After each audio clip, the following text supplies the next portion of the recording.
Pernah nggak sih Anda perhatikan kalau masuk ke ruangan yang baru aja dikosongin gitu, suara Anda tiba-tiba kedengeran beda, mungkin lebih menggema atau lebih keras.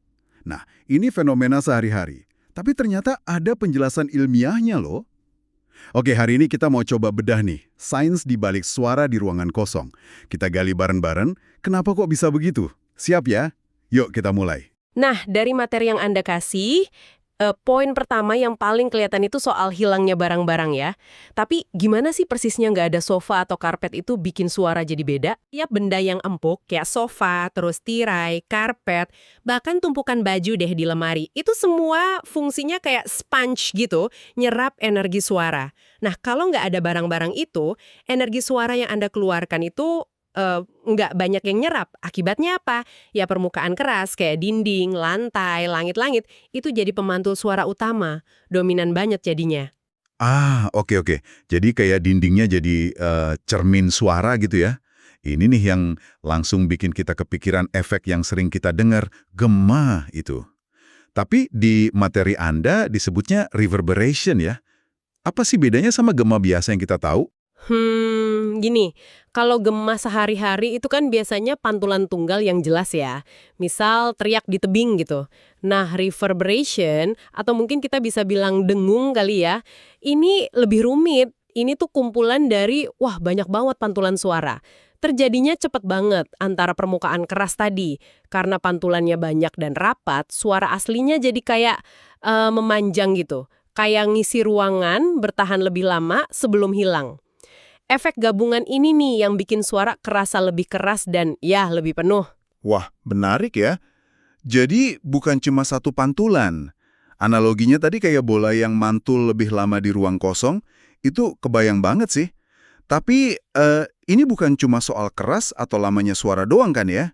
Ada juga sebut soal perubahan, karakternya. Perhatikan, jadi material yang lembut itu, selain nyerap suara secara umum, dia itu cenderung lebih jago nyerap frekuensi tinggi.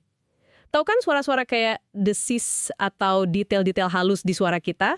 Nah itu frekuensi tinggi. Di ruangan kosong, karena nggak ada sponge buat frekuensi tinggi ini, ya nada-nada itu ikut mantul juga dengan kuat, sama kayak frekuensi lainnya. Oh, jadi ini ya penyebabnya kenapa suara bisa kedengeran lebih, apa ya, nyaring. Atau kadang ada yang bilang kayak ada kesan logam gitu. Tepat, keseimbangan frekuensinya itu jadi berubah. Frekuensi tinggi yang biasanya agak diredam, sekarang malah jadi lebih nonjol. Ini langsung mengubah cara kita nangkep timbre suaranya. Jadi warna atau karakter khas suara itu sendiri entah suara kita ngomong atau musik gitu. Jadi mikir juga ya gimana desain akustik itu bisa ngebentuk pengalaman dengar kita. Baru kepikiran lo pengaruhnya sampai ke timbre gitu. Oke deh, jadi itu kondisi kalau ruangannya kosong ya. Sekarang coba kita bayangin kita mulai masukin barang lagi nih kayak yang dijelasin di materinya. Nah, pas perabotan masuk lagi, ya masing-masing benda itu balik lagi fungsinya jadi penyerap suara. Mereka itu tugasnya mecah pantulan, ngurangin waktu dengungnya, reverberation time. Terutama yaitu tadi, ngeredam frekuensi tinggi yang tadinya dominan. Hasilnya, suara jadi kedengeran lebih kering, maksudnya lebih fokus, jernih, nggak ada buntut pantulan panjang gitu. Dan ya secara umum lebih tenang rasanya. Kalau kita lihat gambaran besarnya nih, prinsip ini yang dipakai buat desain akustik studio rekaman misalnya. Kan butuh jernih banget tuh. Atau sebaliknya, aula konser yang mungkin sengaja dibikin ada reverberation tertentu biar musiknya megah. Jadi, kesimpulannya jelas banget ya. Ruangan kosong itu bukan cuma nggak ada barang, tapi jadi lingkungan akustik yang aktif ngubah suara kita. Karena ya itu, minim penyerapan, pantulan dari permukaan keras jadi dominan. Bikin dengung, bahkan geser keseimbangan frekuensi yang kita dengar. Keren juga ya mikirin gimana ruang fisik itu bisa ngubah apa yang kita dengar. Nah, ini jadi bawa kita ke satu pemikiran terakhir nih buat Anda renungkan juga. Kita kan udah bahas pengaruh perabotan ya. Tapi gimana kalau kita mikirin ruangannya itu sendiri sebelum ada barang sama sekali?